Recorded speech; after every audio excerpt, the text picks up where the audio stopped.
Today, we have a very interesting topic and an esteemed panelists. Uh, so it should be a very exciting panel discussion. Before we start, though, I would like to say a few words about the ARPA Institute activities. For those of you who haven't heard about ARPA, we have been working in Armenia mainly uh, for the past 31 years, since 1992. And we have many projects that we have actually accomplished in the past, and we continue working on new projects. Our most current projects are an educational program in three different regions of Armenia, mainly in the border areas, where we teach students in the eighth and ninth grades STEM education, including artificial intelligence. And this is a project-based learning process where we have trained teachers and they actually teach the students how to do projects, and we provide them with scientific kits of different kinds, and the students in teams work together and innovatively try to present a project to judges. And then we hold in April an exposition where we invite both parents and also interested parties from the government and to present the projects to everybody. We also have a new Center of Excellence for Circuit Design in the Polytechnic University, where already classes have started. We have around 47 students participating, and they all learn how to do circuit design, advanced circuit design, using the Cadence International software, so that we have essentially engineers and experts in circuit design. And the large companies in Armenia like NVIDIA and AMD will be needing these kind of designers. We also have an annual invention competition for young scientists where we ask the scientists to present first an extended abstract, and then experts, we have an expert committee. They evaluate these abstracts, and according to their judgments, they select the main ones that are worthy of um, getting into the project deeper. So we ask the selected um, participants to send us a full proposal that is evaluated, and then we decide a winner, which gets $10,000. This year we only had seven of those, and two of them are winners, and they will each get $5,000. And we also have three different projects in the Alekhanian National Lab. One of them is called Radio Frequency Photo Multiplier Tube, which essentially is a device that detects laser pulses down to a picosecond accuracy, which is very important in many applications, including medical diagnostics, microscopes, and many other areas. And we're trying to now develop a prototype, a smaller version of the one they have in the Alekhanian National Lab, that will be presented to commercial companies, and we will try to commercialize it. We also have the detection room where a team of experts work on the uh, ion collider project in the US, where Jefferson Lab is one of the leading labs. And there are 13 different countries participating. And the only one in the region actually participating in this project is Armenia. And we help that team. And also we have the Alekhanian clean room, of course, which is again, one of the newest projects. We have already provided quite a few instrumentation in the clean room for very sensitive experiments. And also, we are now providing a gasification system of different gases that will be used in the experiments. And we are trying to put in now safety system for the gases because some of them are volatile and also dangerous gases like hydrogen and methane. So these are our main projects in Armenia. And the today, as I said before, we have a panel of experts who will be talking about seismic resilience of Yerevan and other cities in Armenia. The panelists are Armen Minasyan, Pedros Keshisyan, Shahen Akelian, Larry Galistian, Digran Dadayan, Martin Eskidjian, and Armen Martirosyan. It will be moderated by Dr. Armen Dergirerian, who everybody knows. And thank you all. Please, Armen, the floor is yours. Well, good morning and good evening, depending where you are. Thank you for your participation and interest in this rather vital topic.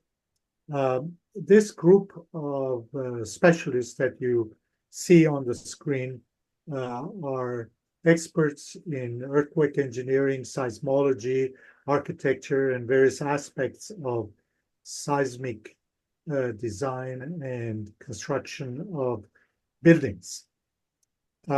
This group has been concerned about the situation in Armenia in terms of the safety of buildings, both existing and new, the codes and other aspects of development of these buildings. And for some time, we were concerned, and our concerns were heightened by the February 6, 2023 earthquake in Turkey and Syria. I'm sure all of you know about it. It caused enormous damage and loss of life. If an earthquake of similar character, magnitude occurs in Armenia, particularly near Yerevan, it could have devastating effects.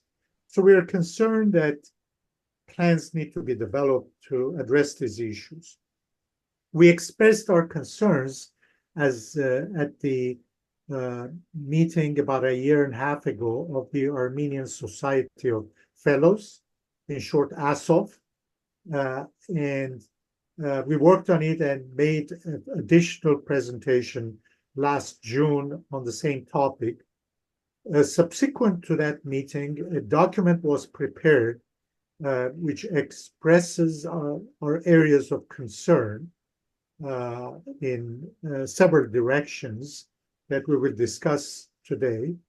And we presented this together with a cover letter from the board of ASOF to the Prime Minister a little more than about 2 months ago. And the Prime Minister actually responded to that and assigned Dr. Yerevan Vartanian, who is chairing the Urban Development Committee of Armenia, to get into collaboration with us, discuss with us the concerns. And indeed, we had a meeting with Dr. Vartanian's committee, specialists, in person and with Zoom about 10 days ago. This was a very constructive, very positive meeting. Dr. Vartanian himself, who chairs the Urban Development Committee, shares our concerns and is very willing and prepared to collaborate with us. So we are in the process now of forming working groups consisting of specialists from the Urban Development Committee and our group, so a Armenia diaspora collaboration on various aspects. Hopefully in the future we can report back when work begins. But at this moment, we want to, through this panel discussion, we want to discuss the areas of concern that we have. Let me introduce the panel members briefly. We have a large panel, so I will very briefly introduce them. Armen Minasyan, if you could, yes, raise your hand, Armen, so people can see. Armen Minasyan is an expert in seismic implications in architecture, urban planning, and architectural design for earthquake-resistant buildings. He's an assistant professor at the National University of Architecture and Construction, and also serves as their international advisor. He's a member of the Earthquake Engineering Research Institute, the American Society of Civil Engineers, and other organizations, and also full member of the Engineering Academy of Armenia.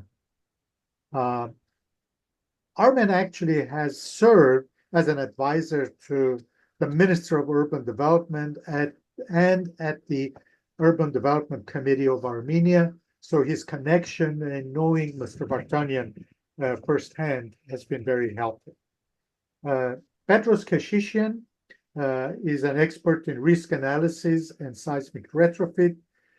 He's head of model engineering, insurance risk, and a member of ERI, ASCE. These are the organizations I mentioned earlier. And he's the project manager of international expert team of Armenia's school seismic protection program, which is an ongoing program. He has many years of experience in building predictive models and has led teams in building predictive models for decision making. Petros has a Bachelor's of Science from the Polytechnic, a Master of Science Engineering in Earthquake Engineering from the American University of Armenia, and a PhD from UC, University of California at Berkeley. Next, Shahan Akelian is an expert in design and retrofit codes and seismic retrofit practices. He is an assistant deputy superintendent of buildings with the Department of Buildings and Safety, City of Los Angeles, former chief of high-rise and seismic retrofit programs of the City of Los Angeles. Shahan is serving in the Code Advisory Committee with the Building Standards Commission of Structure Design, Lateral Forces. Shahan served as the president of the Los Angeles Basin chapter of the International Code Council. He's also a board member of the Los Angeles Tall Building Seismic Design Council. You can imagine that his familiarity with how building, how government offices function would be very useful in our collaboration with the Urban Development Committee in Armenia. Larry Galstian. Larry Galstian, raise your hand. Here. Yes, okay, good. Has 32 years of managing the largest inspection bureau in the USA, Department of Building and Safety of the City of Los Angeles. Mr. Galstian assisted many complex high-rise projects, such as LA Live, Wilshire Grand, Metropolis, Cedars-Sinai Medical Center, and Westfield malls. Currently, he provides building and safety permit and inspection consulting services for major residential and retail high-rise construction developments in the city of Los Angeles. Another example of kind of expertise that would be very helpful to us in Armenia. Dr. Tikran Dadayan is a structural and earthquake engineer and expert in current design practices in Armenia. He's a professor and head of the chair of building structures at the National University of Architecture and Construction of Armenia for the past 12 years.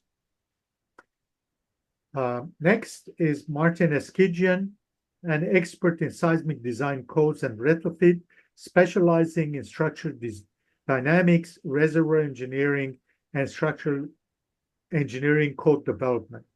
Martin worked for the California State Lands Commission for 28 years as a petroleum reservoir engineer, civil structure engineer, and leader of a marine oil terminals. He's responsible for Chapter 31F of the California Building Code for marine oil terminals.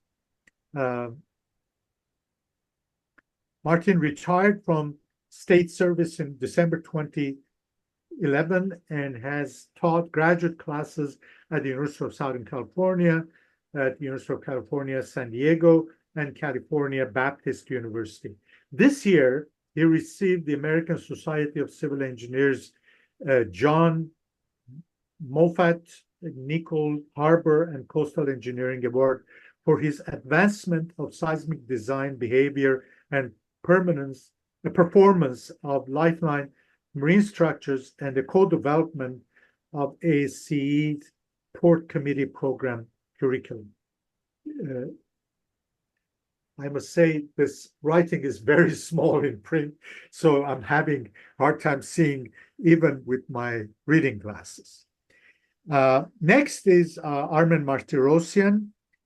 He's an expert in design, seismic codes, and seismic retrofit with 20 years of experience in structural design, construction inspection, monitoring. He's the principal of ARPA Technology Group, member of a number of organizations, including ERI, ASCE, chief engineer of international expert team of Armenia's school seismic protection program that I mentioned earlier. Armen is a certified professional civil engineer in California. He has a BS from the Polytechnic in structural engineering, an MS from the American University of Armenia in earthquake engineering, and a PhD from University of Southern California. Last but not least, Shant Minas is the principal engineering geologist and managing director of Applied Earth Sciences.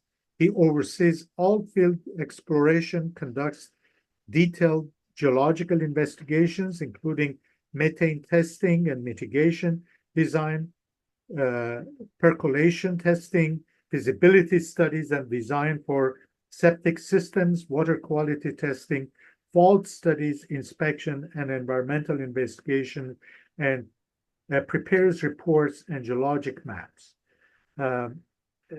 Shant holds degrees from USC and is chief of the Association of chair of the Association of Engineering Geologists, Southern California section. So, having introduced our panel members, I will now describe several areas that we will be working on together with the Urban Development Committee's experts, and then have panel members comment on each area. The first is retrofit or replacement of existing vulnerable buildings. And this will be led by Petros Keshishian. Please, Petros, take on. Hi, everyone. Thank you for joining. As Armen mentioned, our group came together because of our concerns of the seismic risk in Armenia, and we are trying to work with the government of Armenia to reduce the seismic risk.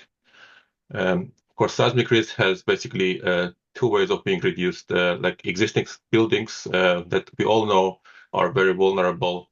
We either can retrofit them or replace them. And this is just not an engineering problem, actually, it's also a socio-economic problem. So we need to basically understand the costs and implications of retrofitting or replacing each building. In Armenia, unfortunately, the seismic retrofit is not really well understood. Most of the buildings that I have worked on, as Armen mentioned, myself and as well Armen Martirosyan are international expert overseeing the seismic school retrofit in Armenia.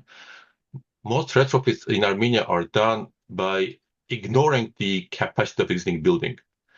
Basically, what happens is they design a new building within a building to consider as a retrofit. And that, as you can imagine, is very expensive. We need to basically understand the retrofit is a different approach than building and designing a new building. That could reduce the cost and make buildings a lot more attractive to retrofit. Not to mention, this is a major problem. So addressing which buildings to retrofit and level of retrofit is also another thing. Like in Armenia, retrofit requires all buildings to meet the current design code, which is very stringent and very expensive. For example, in New Zealand, retrofit of existing buildings is required to be only 30% of the existing code level. Because we are not really trying to just bring everything to current code, but we are trying to do the optimal approach to reduce seismic risk. If a major earthquake, for example, if a major earthquake strikes, right, it doesn't strike everywhere at the same strength. Even the largest earthquake has an epicenter, which has a severe shaking, but there's a strong and moderate shaking in much larger areas. So reducing seismic risk by strengthening buildings is important, and it doesn't have to be to the highest level to reduce the risk. The most cost-efficient way of retrofitting is important. But also, it's not just retrofit that can be done. The replacement is also to be considered, and the building current condition, their use, city planning, socio-economic aspects has to be considered in seismic strengthening. For example, in San Francisco, most buildings have been seismically retrofitted, which tells us that seismic retrofit could be a cost-efficient way, but that's not the only way. And for example, replacement of buildings, or for example, in Armenia, one of the major concerns is the concentration in Yerevan.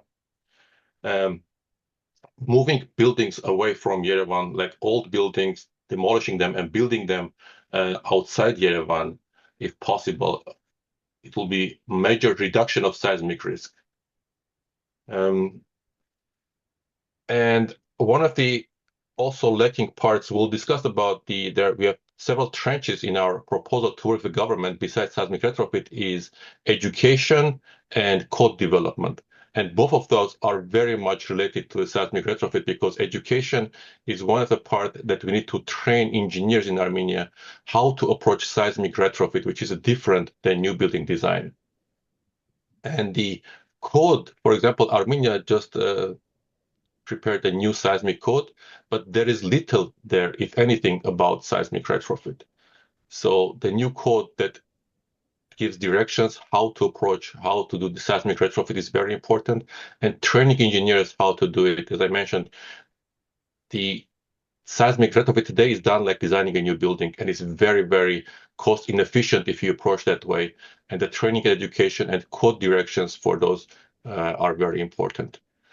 So I'm glad to be part of this committee, and we hope we'll have a productive collaboration with the government to address this important seismic risk issue in Armenia for the coming decades. It's not a problem to be solved today or tomorrow, but we have the plan, long-term plan to reduce this seismic risk in Armenia. Thank you. Thank you, Petros. Shahan Akelian, would you like to add? I know that the next topic will be on design codes for existing buildings and retrofit program, but would you like to add anything to what Petros said? Yes. Hello, everyone. So I think one of the most important thing to realize is that when we're talking about approach to upgrade the buildings to current codes, the current code itself needs to be redone or readapted to different standards. One of the things that has been discovered that even the new codes that they're lacking are a lot of detailing requirements for connection between floors and walls, the ductility detailing of elements, especially the column elements or moment connections or within walls. So those are the things that need to be updated first, and then as Petros mentioned, then the decision can be made to retrofit the buildings to a certain percentage of the force of the new buildings. In California, especially in Los Angeles region, a lot of the retrofit programs that exist, they require compliance with 75% of the current code. or actually there's another standards that are used in for retrofit of existing building, which is ASC 41, that has guidelines to analyze buildings based on components. But I think the key thing is first updating the current codes, and then assessing the vulnerabilities of existing buildings to see what deficiencies they have. And as Petros mentioned, to address those deficiencies. For example, if the building contains columns that are not ductile, they're very brittle. As everybody knows, columns are an important part of the building. If the columns give out, then the building will collapse compared to, beams or horizontal elements. So to retrofit the columns, for example, that are not ductile would be one of the significant things to do. So we need to understand what the requirements are and what the vulnerabilities of buildings are before assessing the retrofit programs. Thank you. Thank you, Shahan. Armen Minasyan, you're on mute.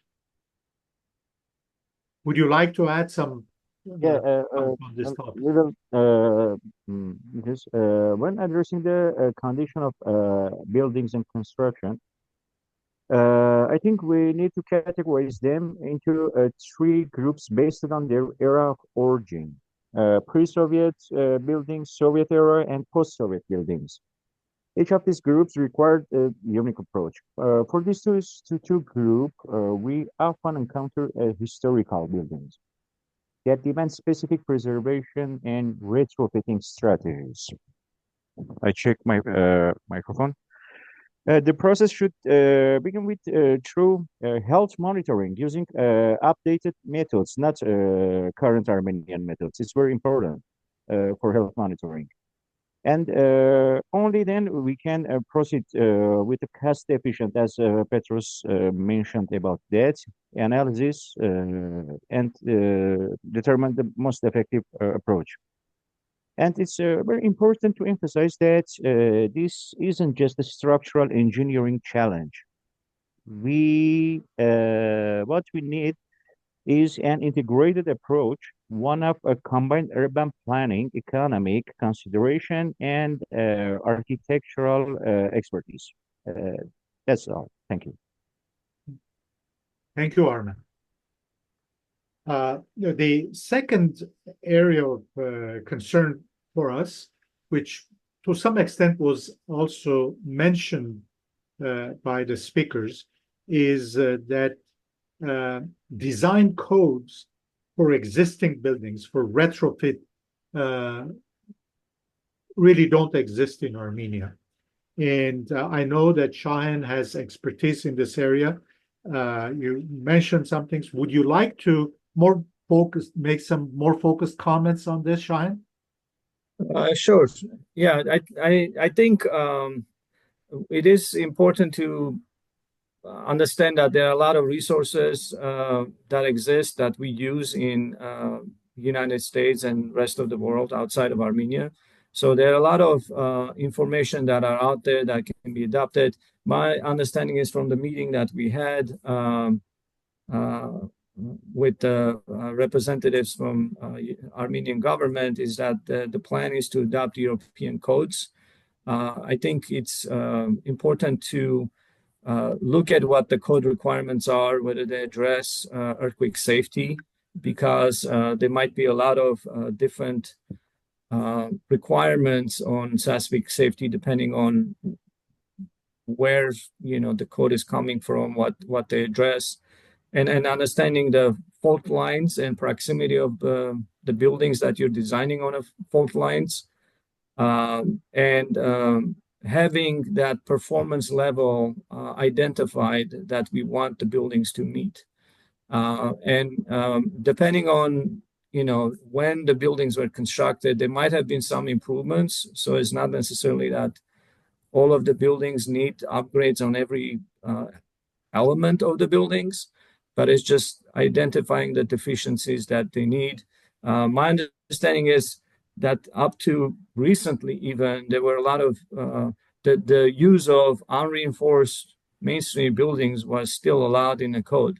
So even if it was a building that was done 5 years ago, if it was an unreinforced masonry building, that is still a problem, even if it was newly constructed building. So that itself, even it's new, still needs retrofitting because it's still not safe.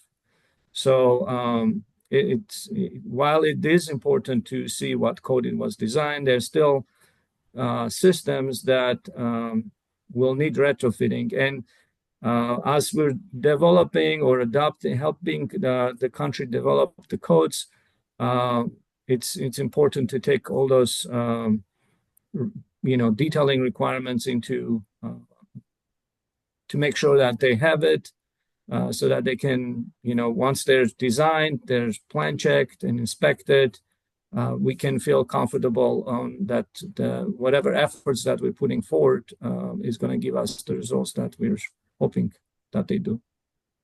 Thank you. Thank you, Shahin. Martin, would you like to add some comments? Yeah, I'd love to. I'd like to explain in about 3 minutes the taxonomy of how we develop standards in California. In 1990, a law was passed to evaluate performance standards for oil terminals in California. The average age was over 60, no seismic criteria, deteriorated because of the marine environment. They're in big trouble. And so we started to inspect them, and then we said to the state, we need money, let's develop standards. And the state of California said, well, gee, that's a great idea.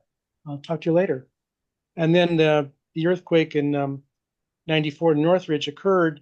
FEMA said, we've got money for developing codes. So I applied. We got about $600K. The state put in $300 or $400K. We had $1 million. We developed a code. It was the first code in the United States that really addressed this particular structural element of offshore structures, aside from oil terminals that were in, aside from offshore platforms. So we developed it, cost $1 million, took 10 years to become code in California, and it's been used around the world. And it basically tells you what to do, inspect, and retrofit. And then the question came, well, how do people retrofit? We gave them a lot of options. And we basically said to the operator, tell us what you're going to do, how many years you need to do it, and go do it. And that worked pretty well as a model. And that's where we are. And it worked quite well. And during that time, I was very fortunate to be a part of inspection programs for the big earthquake in Kobe in 95, Istanbul area in 99, Southeast Asia in 2004, and then Chile, and then Japan. And so I've seen a lot of damage along the coast, seen a lot of structural damage. I know how bad it can be, and I've seen it. And I was a very fortunate time in my life to be the one that got this together for marine oil terminals. And like I say, we know that's being used worldwide. Thank you. Thank you, Martin. Although Armenia doesn't have ports and marine structures, but I think the experience of building a new code for retrofit that didn't exist, I think that experience can be very, very useful. Next, Armen Martirosyan, would you like to make some comments? Oh, thanks for having me here. Basically, what we discussed this several times during ASOF meeting and during our personal discussions. The main issue to resolve is to, as Petros mentioned, reduce seismic risk as much as possible. Now, there are methods to do it. Theoretically speaking, yes, if you retrofit certain buildings or rebuild the other ones, that will reduce the seismic risk. However, it should not be done in a chaotic manner or spontaneously. Fortunately, like here in California, Shahin can testify, we have existing building code. It's the name of it is called existing building code. It characterized how to approach the maintenance and retrofit of existing building. On the other hand, ACI, American Concrete Institute, is developing currently evaluation of existing concrete structures and their retrofit. So each discipline is now heavily addressing the existing building infrastructure in order to maintain and retrofit it as necessary.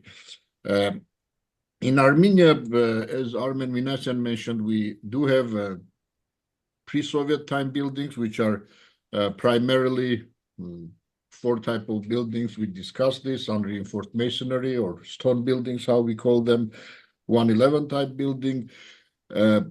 So now Los Angeles City, as a comparison, had a program of retrofitting of unreinforced masonry buildings. Even if you do a minimum of it, for example, to tie the diaphragm, which is not rigid, it is flexible diaphragm, to the walls properly, that minimizes the seismic risk. It may not even bring the building to the standards of current code, but city developed procedures how to do that retrofit, and primarily they're giving the homeowners certain time to achieve that, to do that. And as far as I know, Cheyenne can confirm, most or if not all of unreinforced masonry building are now retrofitted, so their seismic risk has been reduced.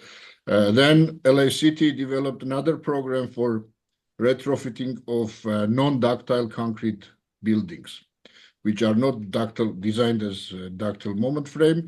So now there is a new program which is ongoing on this type of structures. So little by little, if we can legally formalize it together with our Armenian colleagues in Armenia, in Urban Development Committee, certain areas and have a document like procedure how to approach it, that will be a great success. It cannot be done immediately, it cannot be done in a year or two, but it will have an impact on further development of seismic design and retrofit industry in Armenia. Thank you. Thank you, Armen. Next area of concern is new buildings. If you have visited Armenia, you will have seen that many new buildings are under construction. We have concerns about the codes that are being used. We also have concerns about the quality of construction.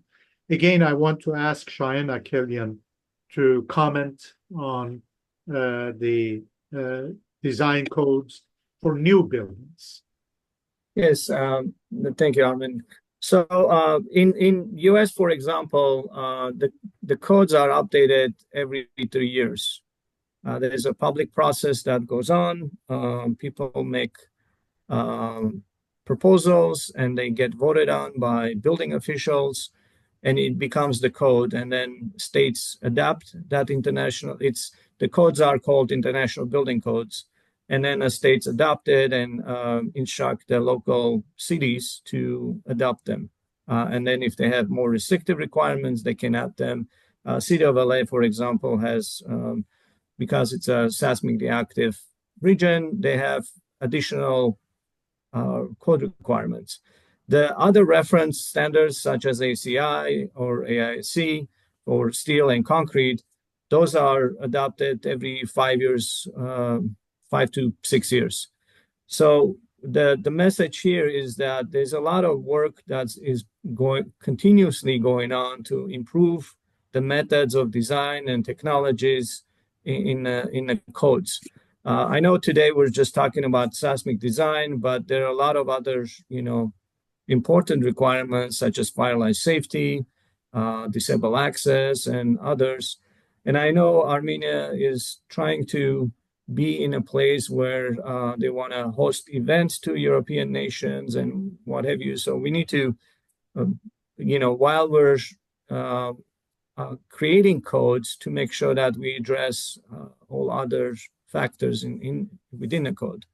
So again, I don't want to repeat what I said earlier regarding seismic design of buildings. The important, things will be how the detailings are done, how the systems are done, in order to have a system that you can rely on. If it's a moment frame or if it's a shear wall design, it designed properly that we have confidence on it.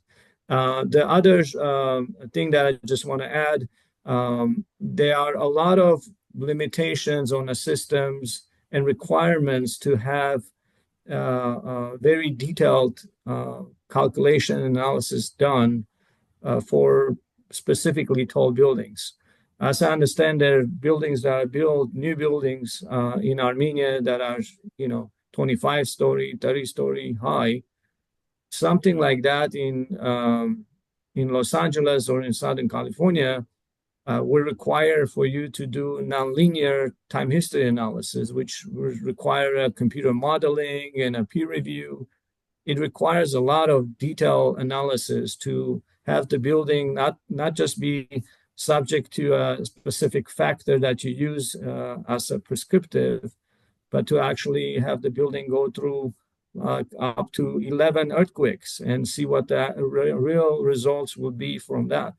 So there's a component of this new code is going to be how the engineers are trained and how their licensing are done. Are they able to perform all those design and calculations as well? So it's adopting a new code is going to require a lot of other components such as education and by enforcing agencies as well as people who are actually using it, the engineering community. Thank you. Thank you, Sean. Petros, you want to comment on building codes for new buildings?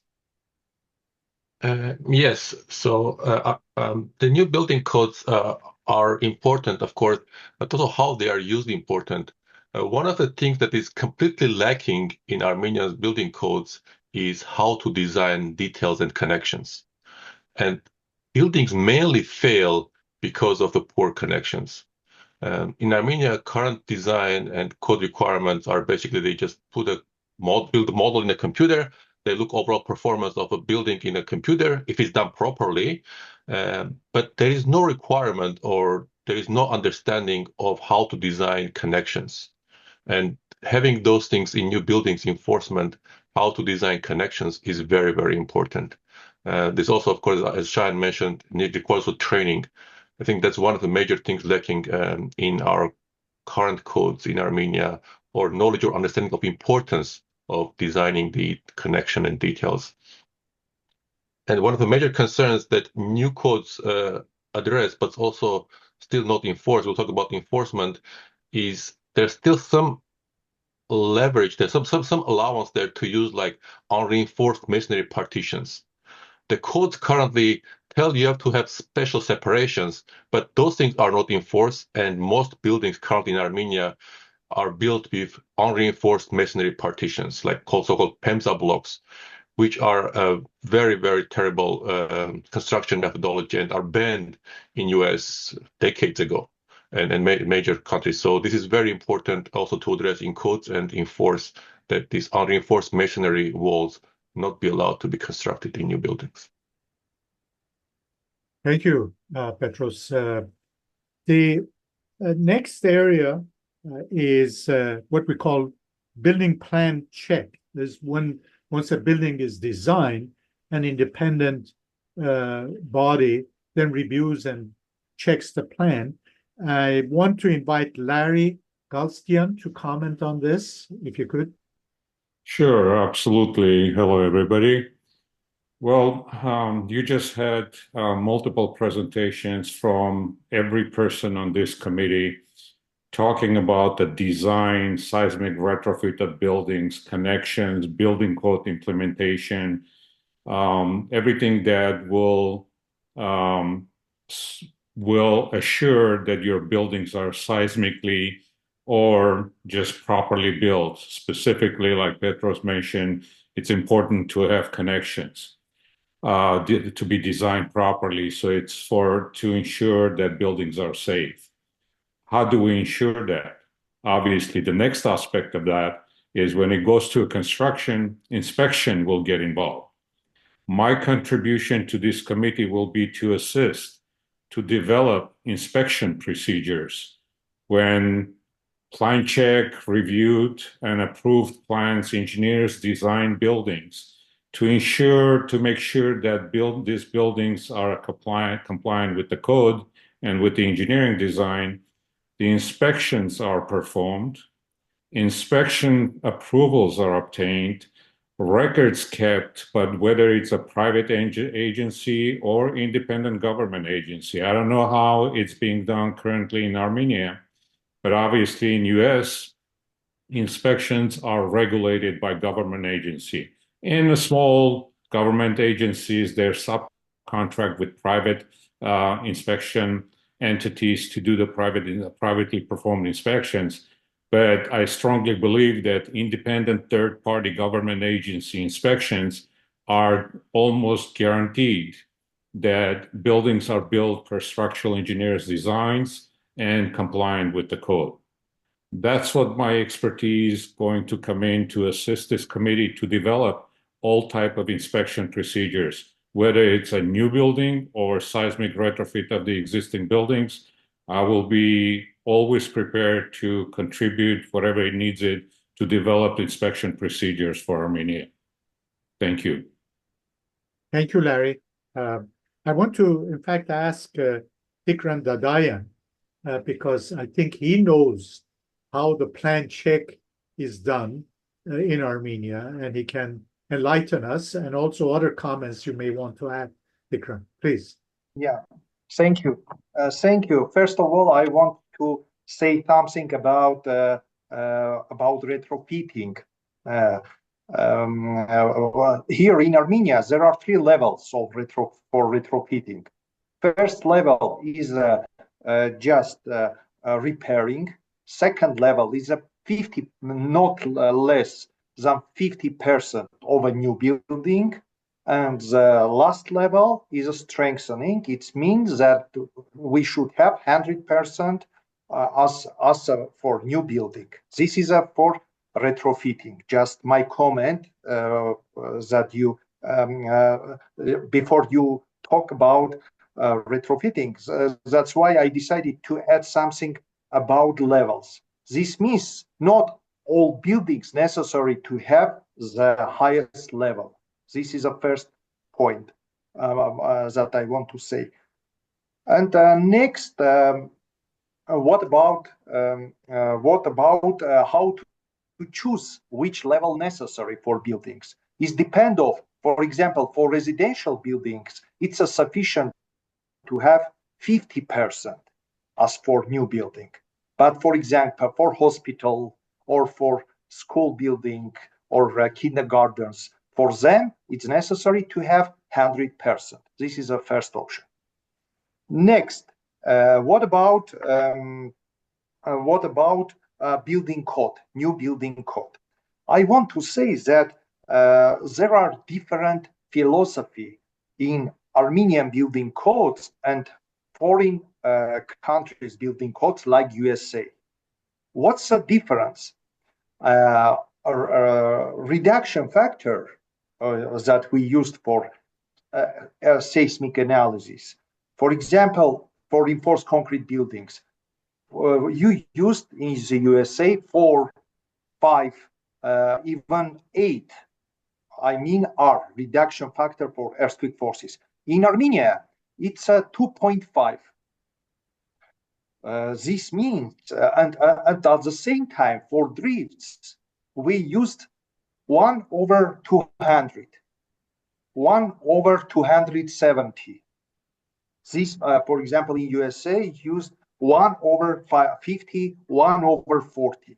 This means the philosophy is something different. Here for buildings, we used the earthquake force something more than existing in the USA building codes. This means the levels, I don't say about details, I just say about earthquake forces for design. This means earthquake forces for design in Armenian building codes, something more higher. This is a next option for new building codes. And next option I want to say about detailing. Yes, there are a lot of gaps about detailing. Yes, I think it's necessary to have additional documents where it's possible to have new detailed. We have some parts about detailing, but totally what said Petros, for example, about partitions, etc., according to our building codes, is not permitted. But here in Yerevan, you can see a lot of buildings that use such type of partitions or cladding, but it's not permitted according to our building codes. Okay, and the next points about expertise, about peer review. Yeah, I agree. It's I think this is one of the main problem in Armenia. Why? Because if we will solve this problem for peer review, we can solve a lot of different problems that I explained before. Why? Because during peer review, we can solve, we can check, is it satisfies the condition existing our building codes or not satisfied. Sometimes we can see that the peer review is not on higher level. I think this is one of the main problem, and here we have a difficult situation. Really, I don't know what will be in the future, because when we talked with chief of urban development committee, with Vartanyan, he said that we will use European building standard.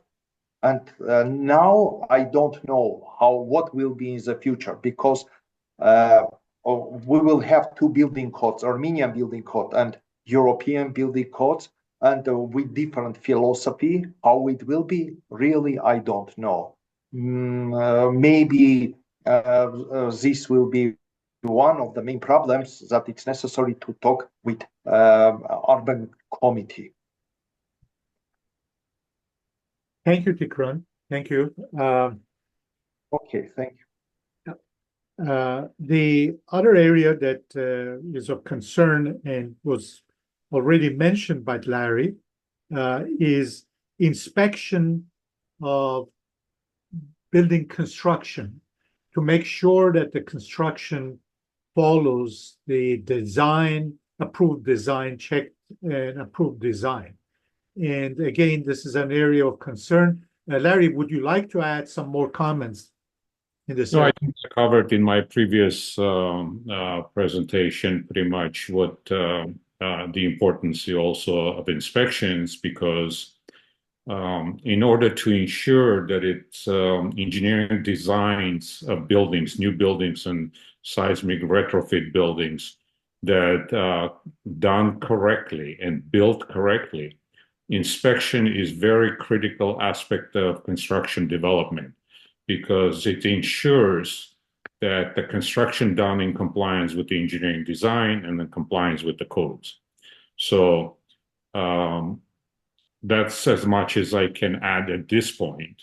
And when we get into, obviously, in more detailed discussion on this subject matter, I'm more than prepared to assist.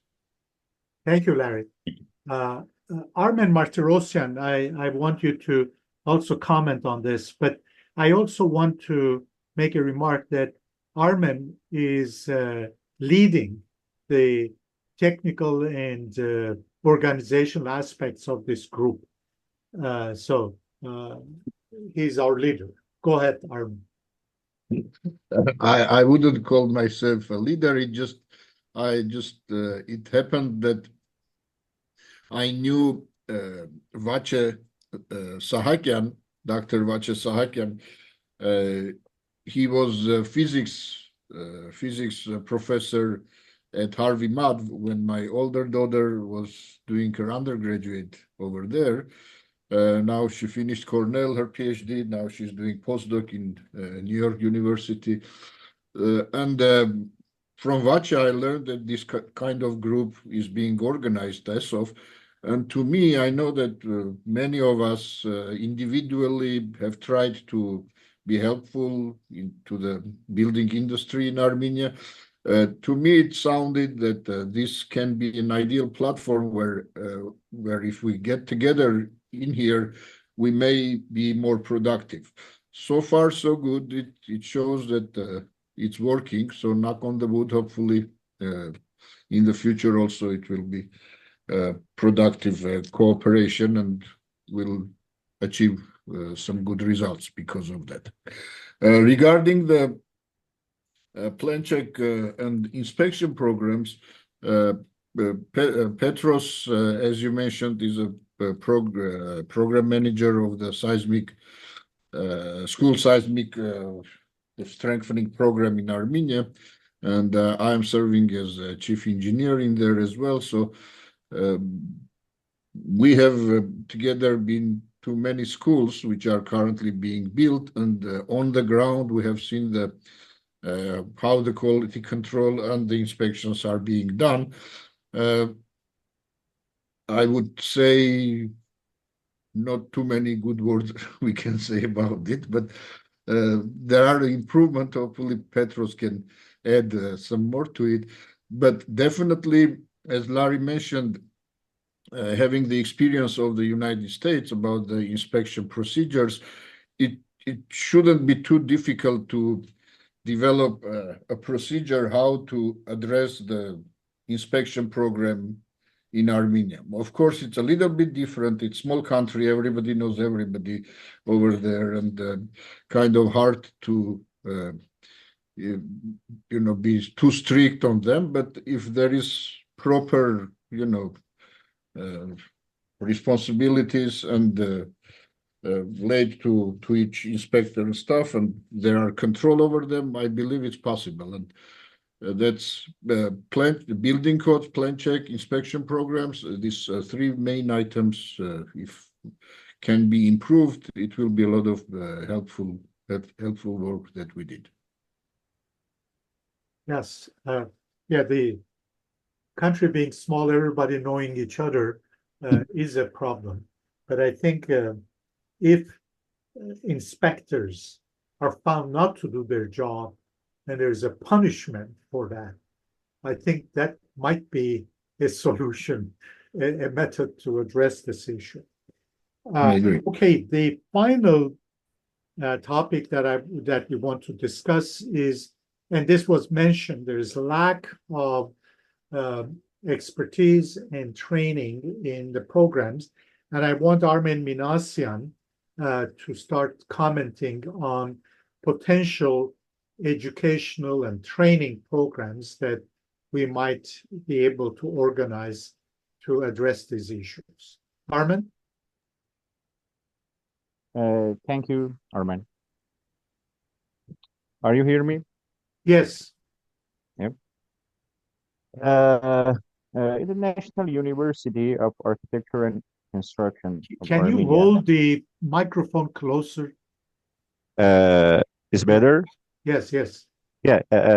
In the National University of Architecture and Construction, we call it NUACA, we initiated upgrading education in two key directions.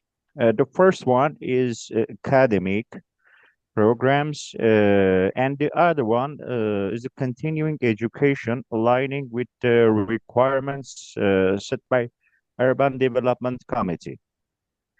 In this process, we have our first steps, taken our first steps in collaboration with Dr. Armenia Yerevan and AUA Extension, focusing on the development phases of a continuing education program.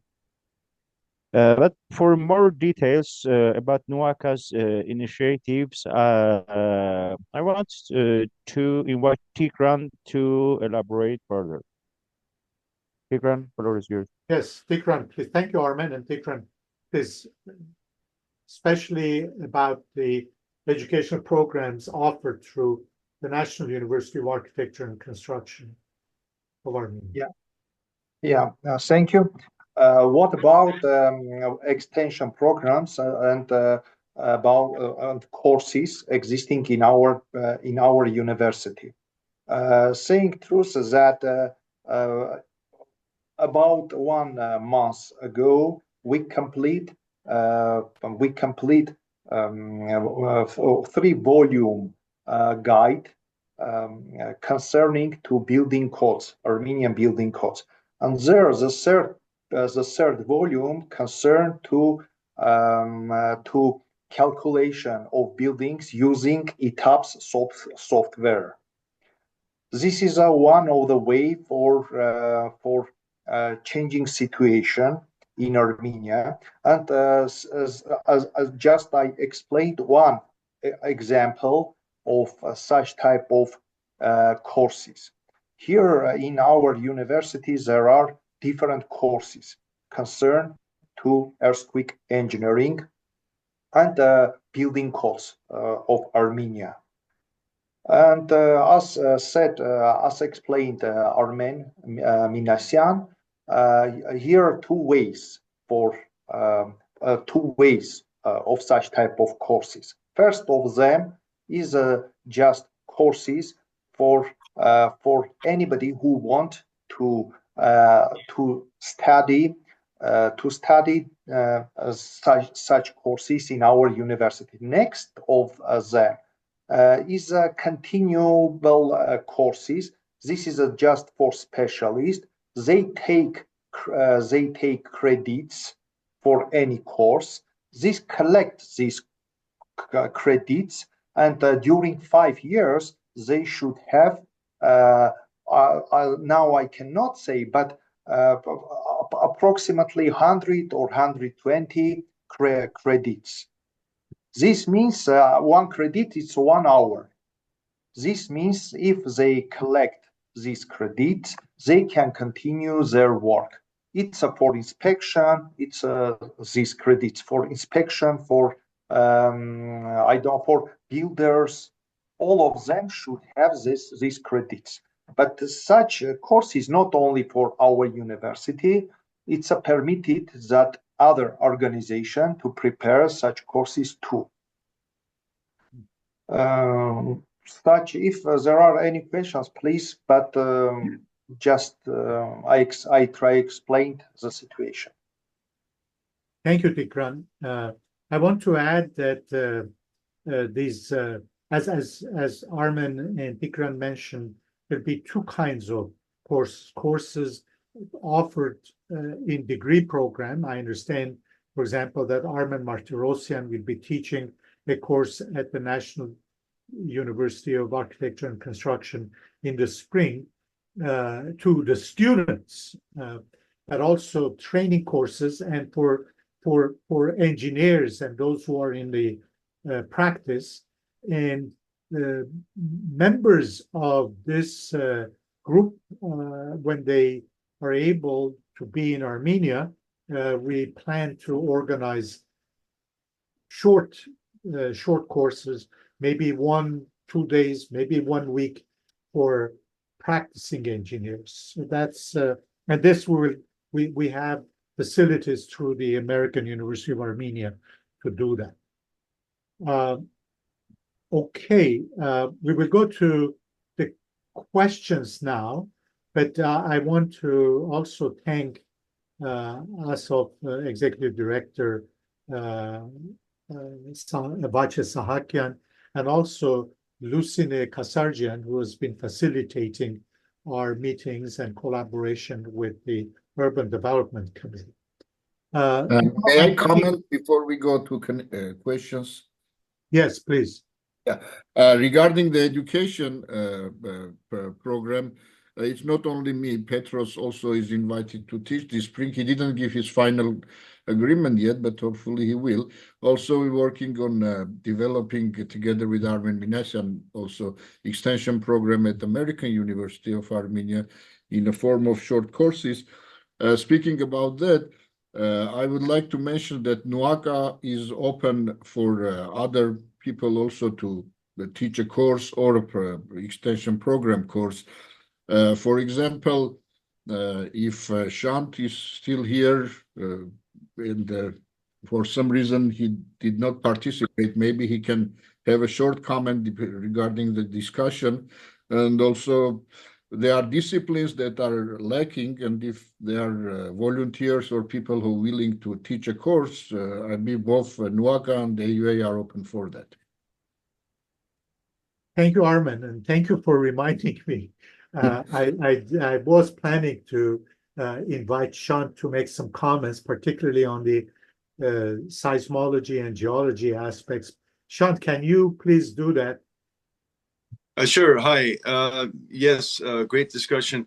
The seismology and geology, I recall prior to the start of the meeting, we were having a little bit of discussion, and my understanding was that in Armenia, the feeling is that the seismology and geology is pretty well understood, but the how to go about doing the retrofit is not as well understood. I would invite that there would be some kind of a peer review interpretation of the geology and seismology of Armenia with some outside experts. There, one of my we do fault studies in Southern California to determine where the most active faults are, where the most dangerous faults are. One of my mentors named Thomas Rockwell, and he's a professor out of San Diego State, who's a kind of world-renowned paleoseismologist. He's worked in Armenia about 25, 30 years ago, and he's told me a lot about his experience there. And there was some disagreement from what I recall him telling me about what the local experts indicated where they thought the active faults were compared to some of the outside experts. So I think that would be a good idea to have a peer review. Now I'm involved with the Association of Engineering Geologists in Southern California. And some years back, I floated the idea of doing a conference in Armenia to bring in some of these experts, because Armenia just has so much fascinating geology. But more to the point, there's so much of a need for it now with this potential seismic retrofitting program. There was considerable interest. I met with some people. Met with some people in Armenia in 2016 and 17 about the idea of doing a conference, but then it kind of stalled. But maybe that's something I can revisit. A few other things that I wanted to comment on is I think it's very important for remedial improvement to be acceptable, because from my own experience here, otherwise building owners will be discouraged altogether from embarking on a retrofit activity if they have to bring it up to the current code standard. Inspection is very important. Training inspectors, reading, interpreting plans, interfacing with the design engineers as needed, and documentation, which I have some personal experience that is something that has been lacking in Armenia historically. The ranking of the most critical buildings based on the use, the number of people that inhabit the building, the number of stories, I think that's important. If maybe that's be underway, I know it would be challenging. And lastly, the seismic retrofit, I also know from in the Los Angeles area, they require a minimum seismic retrofit of older buildings that do not require the geotechnical engineers' input, and that's possibly something that Armenia may look into depending on the risk of the building. But I think geotechnical is important as well on some of the more critical buildings to have an understanding of what is the ideal bearing material under each building, and how, what would be an ideal embedment depth depending on the what kind of a seismic retrofit is planned. Thank you, Sean. If I may give one problem that was identified in Leninakan, I think, Sean, this would be of interest to you. Leninakan is a lake bed, and over the centuries, there had been volcano activity. And so in that lake bed, there are layers of volcanic rock that there is soil underneath and above. And in one building, at least, they had discovered this thin layer of volcanic rock and identified the site as a rocky site. Obviously, this is totally wrong because underneath that layer of rock, there is soil. And so there is this kind of problems that someone like you could identify and correct. Okay, now there are a few questions. There's a question by Hamlet McCurcheon asking, is anyone working on development of methods for prediction of earthquakes? There are some methods based on precise measurement of gravity and magnetic field which need to be developed. I personally want to answer this question. This is an issue that I have been involved with or I'm aware of. In Armenia, actually, they started the National Seismic Protection activity by trying to predict earthquakes. There were fish tanks, fish were swimming and they were observing whether their behavior is different. There were all kinds of. Let me just make it very clear. Earthquake prediction is not a reliable way to address safety of buildings. I think Armenia should give up. China once was successful, but many other times was not successful. In the United States, earthquake prediction is not considered as a way to protect people. Other people want to comment on this? Yeah, if I may basically, let's say we have a perfect way of predicting the earthquakes. We predict the earthquake, and let's say people live in buildings, and then earthquake hits and all buildings collapse. That's still a disaster. So we need to make sure that buildings do not collapse. As I mentioned, there is no way we can predict earthquakes perfectly, but even if we did have ability, that's still not good enough. That's still not reducing seismic risk. You may be able to save lives, and that's still questionable, but that's not how to address the seismic risk, in my opinion. The second question by Hovannes Martirosyan is there any early warning sensor technologies to install in this potential retrofitting buildings? Okay, Martin, you would like to? Yeah, I serve on the Strong Motion program in California, and we've instrumented buildings and free field for years and years. And there now is a way that they can very quickly tell you that the primary wave is there. You may have 10 seconds, you may have 30 seconds. And what are you going to do? Number one, that's a very expensive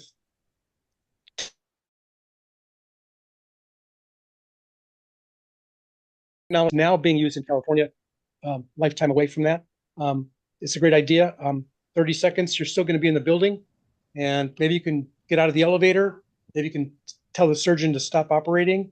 But it's a long way for Armenia to get there, and I would say it's great. I think more important would be to instrument the buildings at specific floors, and then have free field, and then you could post-event, you could then study those responses and get smarter on your analysis methods to see if they correlate with reality. I'll leave it at that. I agree with Martin, and I just want to add that technology is useful to slow down or stop high-speed rail and that kind of activity, but there won't be enough time. One thing I would disagree with Martin, not 30 seconds, maybe 10 seconds, 5 or 10 seconds. It's not as long as 30 seconds. So there's no way for people to be warned to exit the building. So, but for high-speed rail, it is a very useful technology.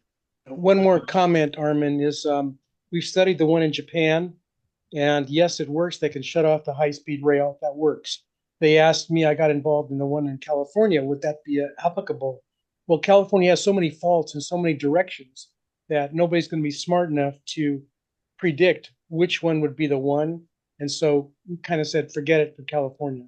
But Japan, it works for the high-speed rail, and it does shut them down. But they have one fault, so they know where the fault is. You know how much time they have. So it's a different animal. Thank you. Next question, and I have a resounding yes to it.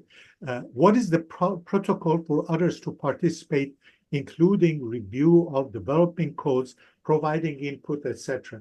In fact, one of the purposes of this panel discussion is to bring these issues up and seek support from other experts who may want to participate. I would suggest if you would like to participate, get in touch with one of us. Armen Martirosyan would be the best. Maybe if ARPA can maybe provide connection.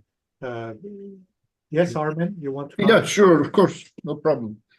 Jacob can share my email with everybody, so whoever wants. We'll do that. Yeah. And then next many, is by Ashut Petrosyan. Many thanks to Dr. Jacob for all his efforts. A difficult question, but how many casualties are expected in Yerevan in the event of a major earthquake in Yerevan? Poor quality of construction, negligence, incompetence, corruption, all have resulted in a major disaster waiting to happen. Thanks. So this is a question of what kind of casualty we would estimate. I think I was present 10 days after the Spitak earthquake. I was a member of the reconnaissance team, and I saw what happened there. Leninakan or Gyumri then has a special case because of its setting, but I think it also depends how big an earthquake it is, how close it is to the urban areas. But unfortunately, I think it'd be, if a major earthquake happens close, particularly to Yerevan, we could expect tens of thousands of losses. It's hard to make any correct estimate, but maybe Petros can also comment on that. He's a risk analyst.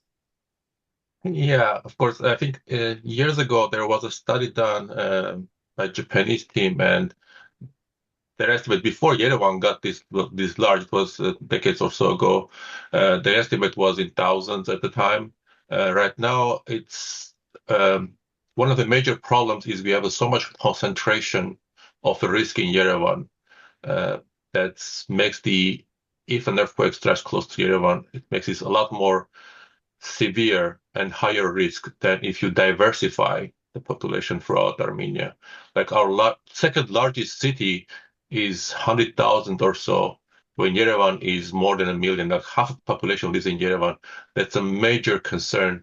And that's not only seismic concern, there's many other implications about this that I think should be addressed.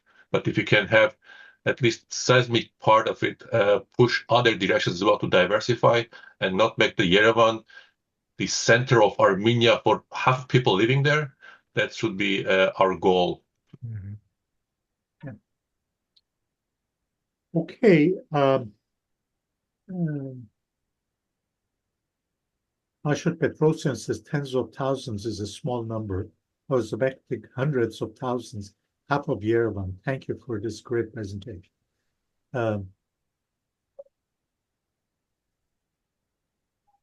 Martin wants to say. Hamlet McCurchian says prediction of earthquake is very important. Probably 50% of buildings in Yerevan cannot handle greater than 6 units of Richter scale. Yes, but if you could do prediction in advance, yes, but it's not a reliable method. United States, Japan, China, with all their technical know-how, have not been able to reliably predict earthquakes. Tiny Armenia, I don't think, should put its hope on prediction of earthquakes. That's my opinion.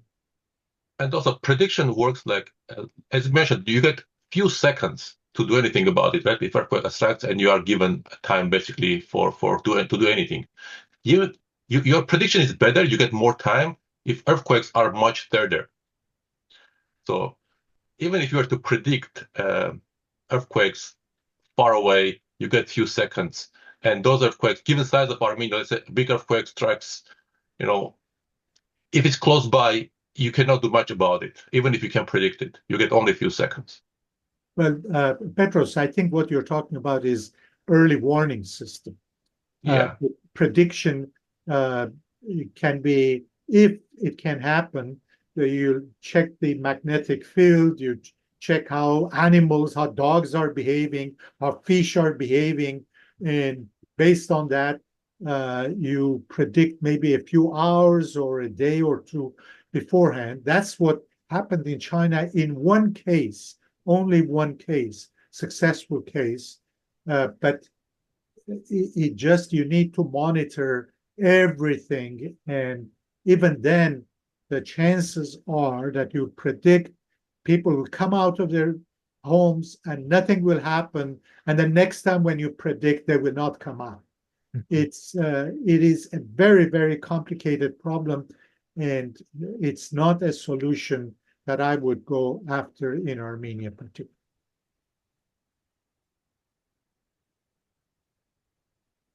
Martin wants to say. Okay. I'm going to have a couple more comments. It's not just the earthquake. What we learned in Japan is the heart attacks, the deaths, the trauma is another big deal, and people die from that post-event. One thing we never talk about here is the lifelines. And what I've learned is Kobe 1995, the gas lines ruptured, the people died, they couldn't get out of their homes, and there was no water to put out the fires. So it's more than just the structure, it's the infrastructure and life. It's very quick. The other point is I'm also involved in the tsunami community. And when you say in California there's a tsunami coming, you think people will run to the high ground. No, no, no. They want to run and see it and be on the coast.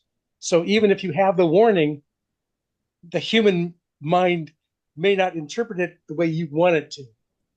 I'll close with that. Well, I think we have used an hour and a half. Shant wants to say something, Armen. I want to thank you, ARPA, for organizing this, and also for all the participants on the panel, and also all those who dialed in and participated in this discussion. Thank you very much. Thank you, Armen. Thank you all for the panelists, especially for this exciting discussion. And thank you all for joining. Our next panel discussion will be on the Smart Health Armenia, digitizing the future healthcare system of Armenia. So you'll be invited, of course. It will be on the 11th of January. And our activities are all done by community donations. So we have this year spent $100,000 only in STEM education of the children. And so please donate if you can. We would very much appreciate your donations, and we need your help. Thank you very much. And we'll see you on the 11th of January, hopefully. Goodbye. Bye-bye. Thank you. Happy New Year. Happy New Year, everybody. Yes.